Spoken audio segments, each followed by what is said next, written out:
I do not normally make videos like this, but today, or rather should I say tonight, because it's dark, I decided to make something, well, different. I have always been a huge fan of the Spyro games, Spyro the Dragon, the series. So, I actually thought I would make a fan fiction about Spyro. Because, well, he's basically my childhood. Because I've played so many of his games. This fan fiction I'm working on is a long story, so it's going to take me some time to get it finished. But, like I said, I just wanted to give this a shot and see what you guys think of this fanfiction I'm making. It's called Fond of You. Okay.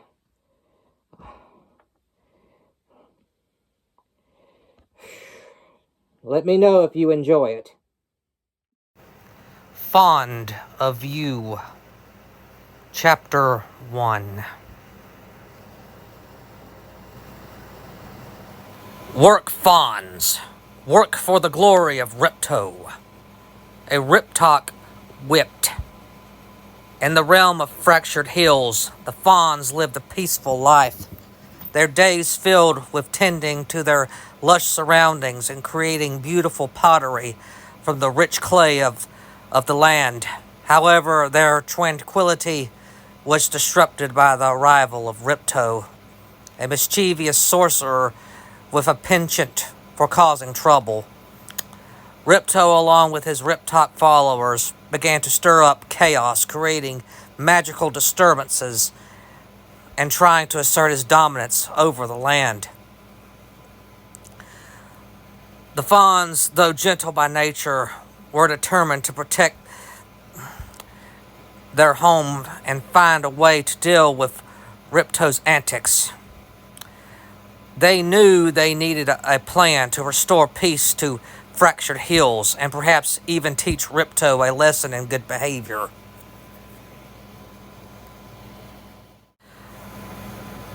Despite their wariness and the lingering pain from the Riptok's cruel lash, Elora's cousins, the Fawns of Fractured Hills, finally completed the clay sculpture. The image of the young, beautiful Faund girl stood before them, a stark contrast to their own tired and scarred forms. The whimper that had accompanied their labor faded into a collective sigh of relief, though the fear of Ripto and his minions still weighed heavily on their hearts. They knew this was likely just the beginning of their suffering at Ripto's hands. But for now they had fulfilled his demand. The question remained, however, what purpose did the clay Faund girl serve, and how would this act of forced artistry play into Ripto's larger schemes?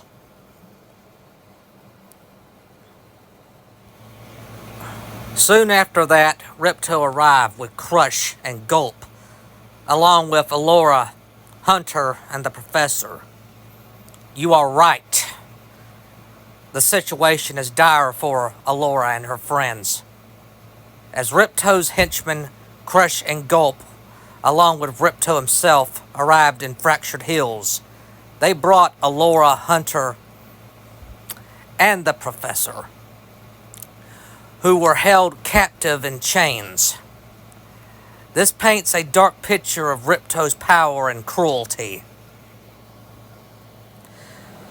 Ripto's cruel pronouncement about Spyro's supposed demise echoed through Fractured Hills, leaving Elora reeling, her face a moment before filled with the desperate hope of seeing her cousins and friends, now contorted in a mixture of disbelief and shearing pain.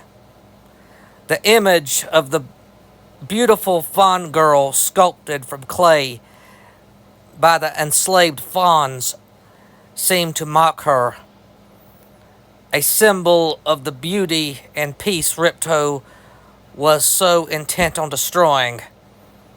She struggled against her chains, a guttural cry escaping her lips, a mixture of anguish for Spyro, fear for her friends, and fury at the tyrannical sorcerer standing before her.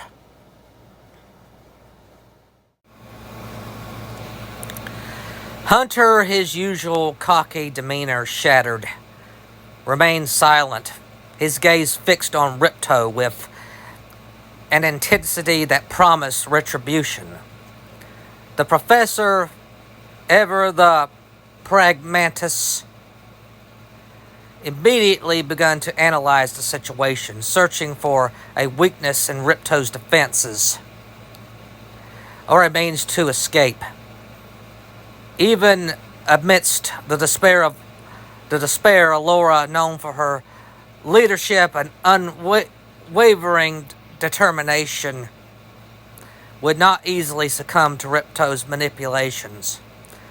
The news of Spyro's death, whether true or not, would serve as a powerful catalyst, strengthening her resolve to defeat Ripto and restore peace to Avalor.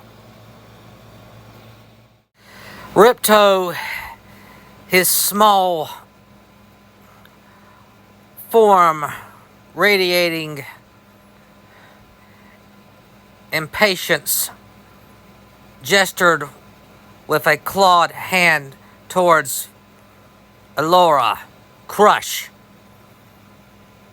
Get her under control. He snarled, his voice tinged with an annoyance at her outburst. The dim-witted Rhinoc henchman, a hulking figure with tiny wings and a massive club, lumbered forward obediently. His expression, usually vacant, was now fixed in a slow, dawning comprehension of his master's order. Elora, still struggling against her chains, braced herself. She knew Crush was a brute, more brawn than brains, and his methods of control would undoubtedly be rough. Hunter and the professor, similarly bond and helpless, could only watch, a mixture of anger and concern etched on their faces. The air crackled with tension, and the whimper of the exhausted fawns was almost drowned out by the thumping of Crush's heavy footsteps as he approached Elora.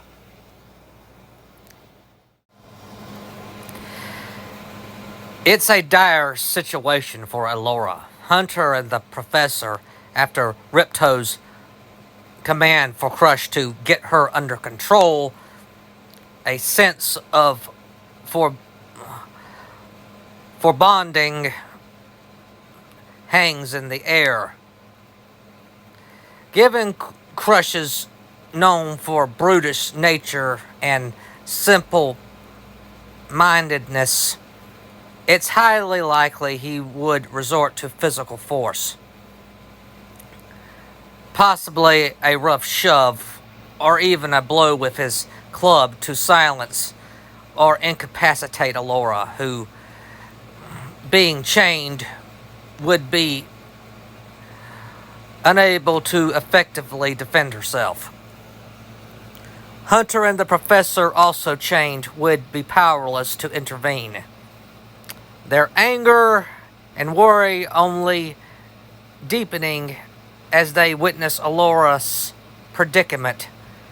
This act of violence would serve to solidify Ripto's reign of terror and further escalate the urgency for Alora and her friends to find a way to escape and put it into his evil plan.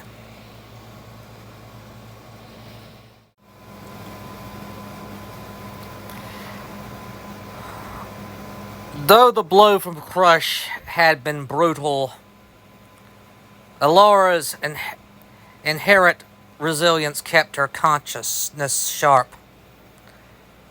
She lay on the ground, but her eyes remained open and focused on her tormentor, Ripto. Meanwhile, basked in the moment, a cruel smirk twisting his lizard-like features. "Excellent work, Crush," he cackled, surveying the sight of Alora's pain. Hunter, his usual impulsive nature, suppressed, felt a surge of fear at the predicament. The professor, ever the pragmatist, immediately began to analyze the situation, searching for a weakness in Ripto's defenses or a means to escape. He knew that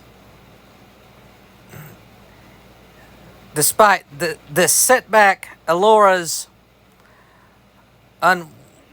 unwavering determination, further fueled by Ripto's cruel act, would be a key factor in finding a way to defeat him and restore peace to Avalar.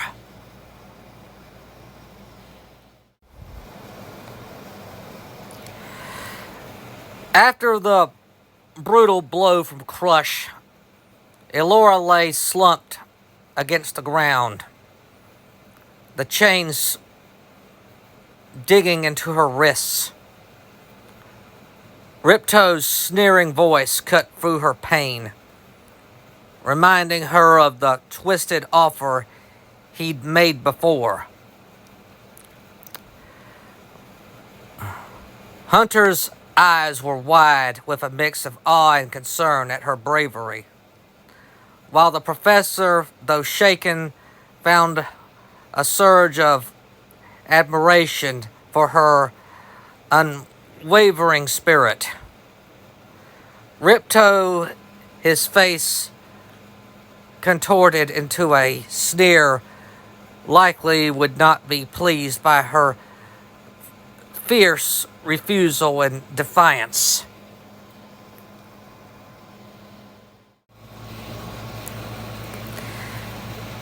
As Alora lies on the ground, still recovering from Crush's blow, Ripto approaches, a cruel smile on his face.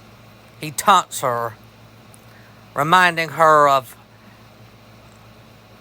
his previous offer for her to be his queen and rule alongside him, and how she could have avoided her current predicament. Despite the pain, Alora finds a surge of defiance. She pushes herself up, struggling against the chains binding her. "Never!" she spits, her voice hoarse but determined. "You think I would ever join forces with a tyrant like you? You who enslaves my people and brings nothing but misery to Avalar?" She pulls on her chains, a raw fury steaming beneath the surface, a mix of anger, fear, and grief over Spyro's supposed demise. "You'll never have me or Avalar."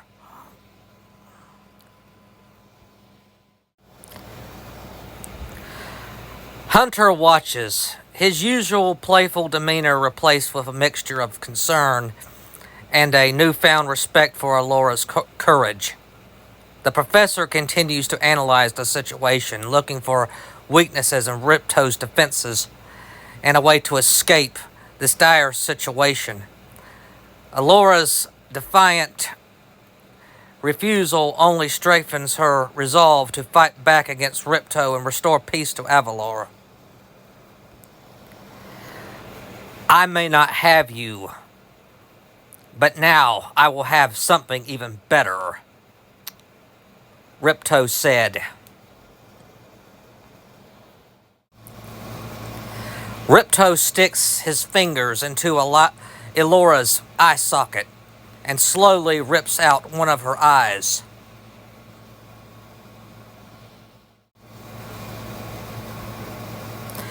Ripto holds Elora's eye in his fingers. Ripto chuckles. An eye for an eye, Elora. He walked over to the Faund girl clay sculpture.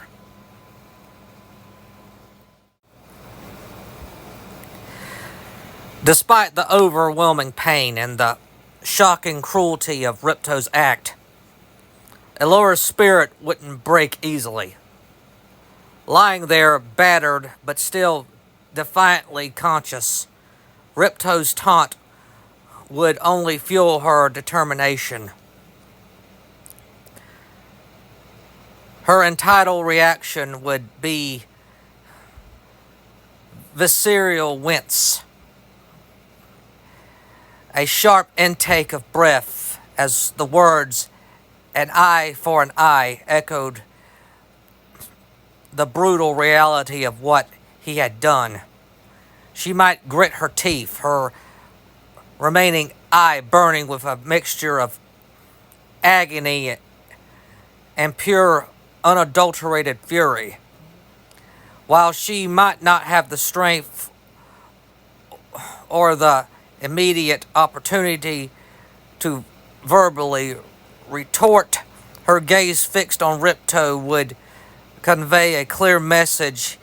He might have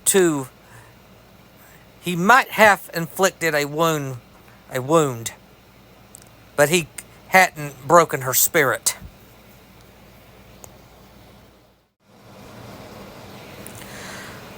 Hunter, chained and helpless, would likely be beside himself, possibly yelling at Ripto in a desperate attempt to distract or provoke him, his protective instincts on full display. The professor, ever the pragmatist, would be horrified, but also immediately began to search for a weakness, a way to use Ripto's distraction to their advantage. Elora's resilience, even in this moment of extreme vulnerability, would be a source of strength and inspiration for her companions.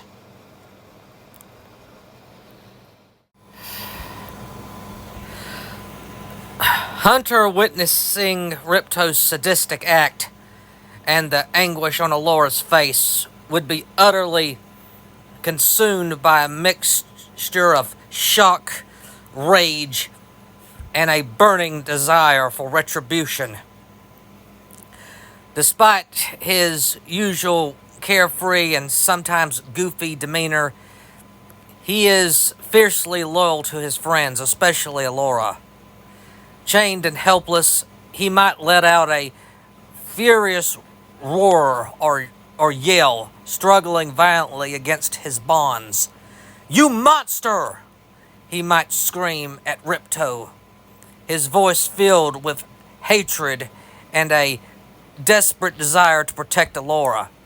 He might utter threats, though he knows at the moment they are empty ones due to their captivity. The sight of Elora's suffering would push him beyond any fear he might have had of Ripto or his minions.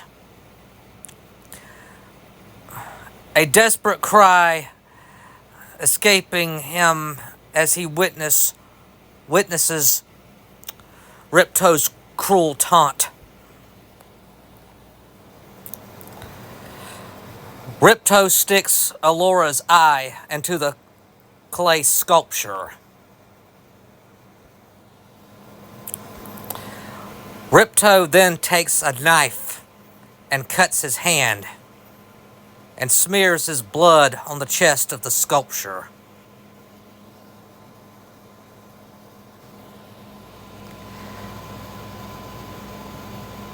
After placing Elora's eye into the clay sculpture and smearing his blood upon its chest, Ripto raised his scepter,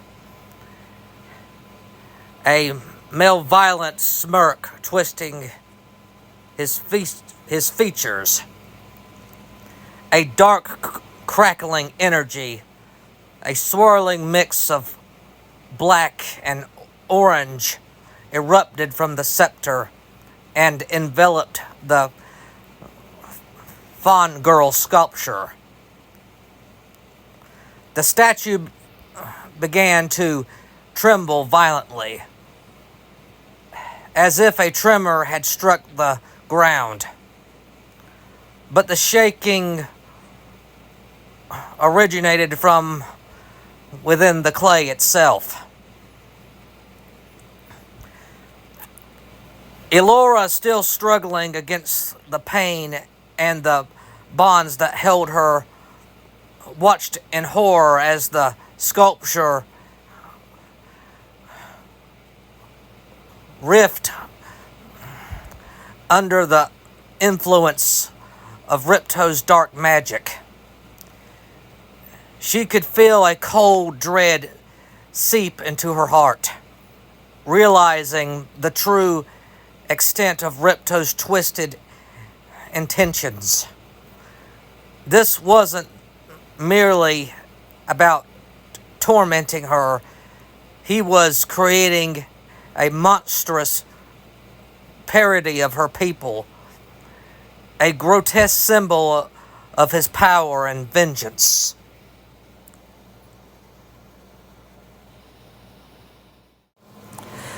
Hunter, chained but still struggling, let out a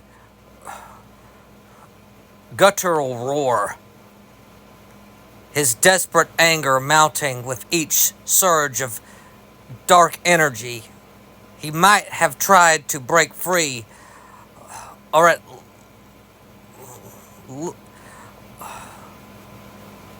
least yell at a defiant threat towards Ripto.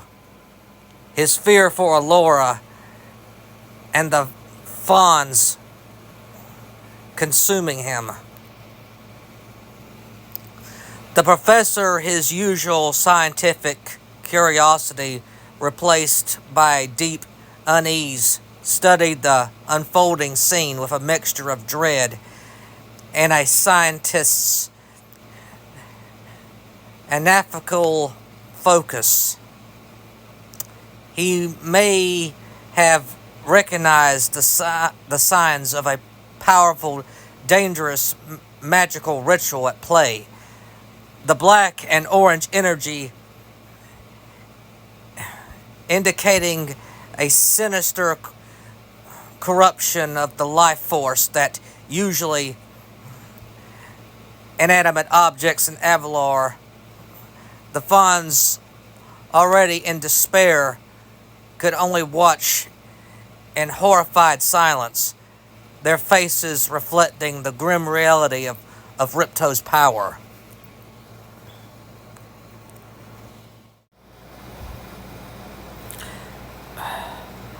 After the terrifying display of Ripto's dark magic, the clay sculpture of the Faund girl shuddered to a halt. A hush fell over Fractured Hills, heavy with dread. Then a chilling sound filled the air, a network of cracks spreading across the sculpture surface like a spider web across a frozen plain of grass. Elora, her remaining eye fixed on the statue, gasped as the eye she had been forced to witness Ripto desecrate within the sculpture now bled black, its innocence replaced by a chilling void.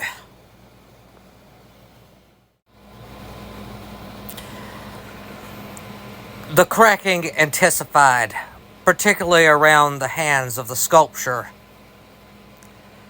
Small shards of clay flaked away, revealing not the soft, pale flesh of a fawn, but instead grotesque, inky black hands, their fingers tipped with sharp, menacing claws. This wasn't the creation of a beautiful fawn girl anymore. It was a monstrous transformation, a dark mockery of the life Ripto sought to destroy.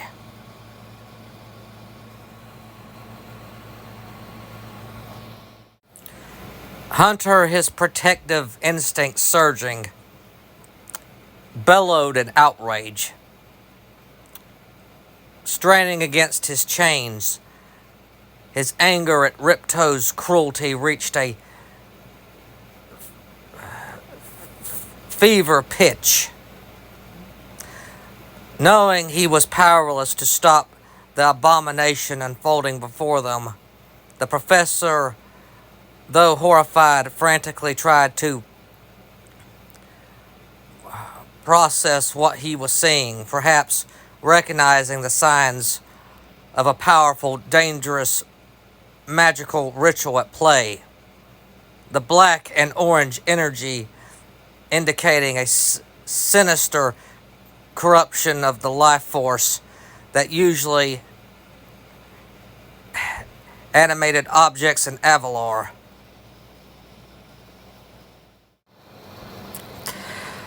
The enslaved fawns, already broken, watched in despair, their whimpers turning into stifled sobs as they witnessed the horrifying transformation. The creature emerging from the clay was a nightmare made real, a cruel, twisted image of their kind. Ripto, however, basked in the moment. A triumphant, wicked grin spreading across his face, his small form radiating a palpable sense of malevolent glee. As the dark magic twisted the sculpture into an instrument of his will, the air cracked with palpable tension. The stench of dark magic now mingling with the fear and despair of those present.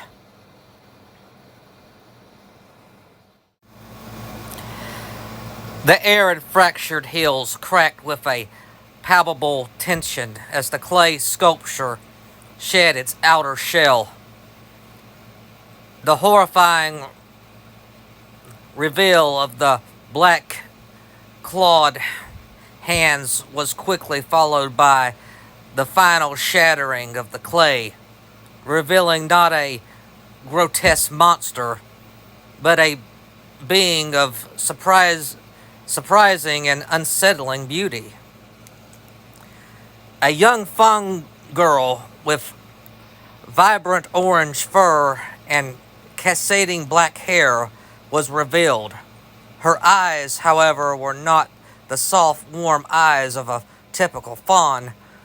They were pitched black, devoid of pupil or iris. reflecting the dark magic that had brought her to life.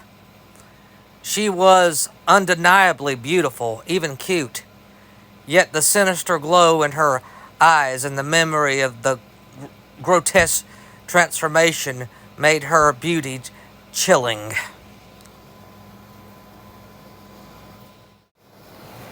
She stumbled forward, falling to her knees, and took a deep, shuddering breath, as if breathing for the first time. It was an uncanny, almost heartbreaking sight.